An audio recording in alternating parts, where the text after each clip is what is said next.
আমদানি করা পণ্য পৌঁছা দেশে সংশ্লিষ্ট দেশে পৌঁছা মাত্রই জনগণের প্রয়োজন বাজারে পাঠিয়ে দেওয়া উচিত নয়। কারণ এর আগেও 2022 ও 23 সালে 121টি ভারতীয় পণ্য ভারতের জন্য ক্ষতিকারক হিসেবে চিহ্নিত করা হয়েছে।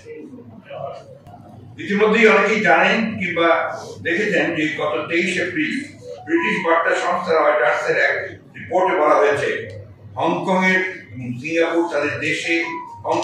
তাদের দেশে ভারতীয় কোম্পানি MDH ও এভারেস্ট স্পাইসের গুঁড়া মশলা বিক্রির উপর নিষেধাজ্ঞা আরোপ করেছে। এমনকি দেশটিতে পরীক্ষার আগে ঢুকে পড়া মাছ রান্নায় ব্যবহৃত MDH এর 3 ধরনের গুঁড়া মশলা ও এভারেস্টের একটি গুঁড়া মশলার বিক্রি স্থগিত করেছে। সিঙ্গাপুর দেশটির বাজার থেকে এভারেস্টের গুঁড়া মশলা প্রত্যাহার করার নির্দেশ দিয়েছে। হংকং ভারতীয় 2 কোম্পানির গুঁড়া মশলায় ক্যান্সার সৃষ্টিকারী রাসায়নিক ইথিলিন অক্সাইড শনাক্তের পর দেশ দুটি এই সিদ্ধান্ত নিয়েছে।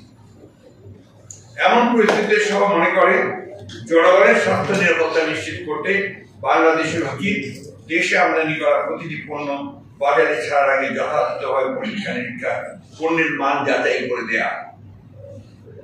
বাংলাদেশ নিরাপদ খাদ্য কর্তৃপক্ষ BFSA কিংবা সংশ্লিষ্ট দায়িত্বশীল প্রতিষ্ঠানগুলোর পরীক্ষা নিরীক্ষা ছাড়া বিদেশ থেকে আমদানি করা পণ্য বাজারে ছাড়া উচিত নয়।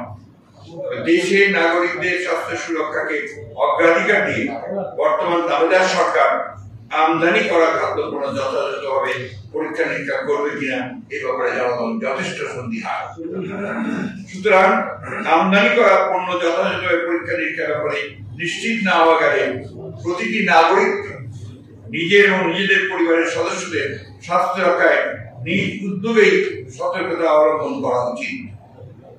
জলবায়ু তহবিলের টাকা লোপাটকারী দাবিদার সরকারের উপর ভরসা না করে নিজেই নিজের সাধ্য মতো নিজের পরিবারের স্বাস্থ্য রক্ষায় সক্রিয় ভূমিকা রাখতে হবে। সবাই মনে করে সকলের মনে রাখা প্রয়োজন 7 এপ্রিল বিশ্ব স্বাস্থ্য দিবসের এবারের প্রোগ্রাম ছিল আমার স্বাস্থ্য আমার অধিকার।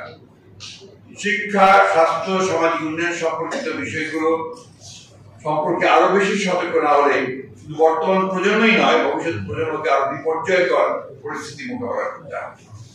দেশের গণতান্ত্রিক রাজনৈতিক অর্থনৈতিক ব্যবস্থার সঙ্গে জনগণের জীবনমান উন্নয়নের বিষয়টিও ওতপ্রোতভাবে জড়িত। সড়ক, ব্রিজ, কালভার্ট নির্মাণ তথা অবকাঠামো উন্নয়ন এগুলো কোনো একটি দেশের যে কোনো একটি গণতান্ত্রিক সরকার একটা রুটিন ওয়ার্ক। তবে অগণতান্ত্রিক সরকার এসব তথাকথিত উন্নয়ন হিসেবে প্রচার করে জনগণের অন্য সকল অধিকারকে অবজ্ঞা করছে। কেবলমাত্র আর্থিক এবং অবকাঠামোগত ফাঁপা উন্নয়ন রাষ্ট্র বা সমাজের উন্নয়নের মাপকাঠি হতে পারে না। জীবন মান তথা স্বাস্থ্য ব্যবস্থা, সামাজিক এবং নৈতিকতার মূল্যবোধের উন্নয়ন ছাড়া কোনো উন্নয়ন টেকসই হতে পারে না।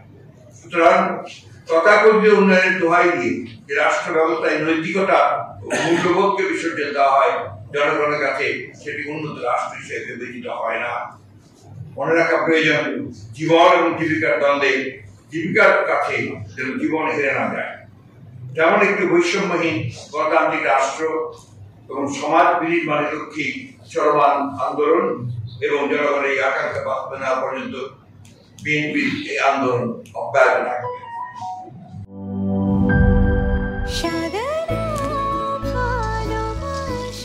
স্পেশাল মানুষদের জন্য মজাদার ম্যাজিক মশলা ফ্লেভারে মিস্টার নুডলস, স্বাদ নাও ভালোবাসার।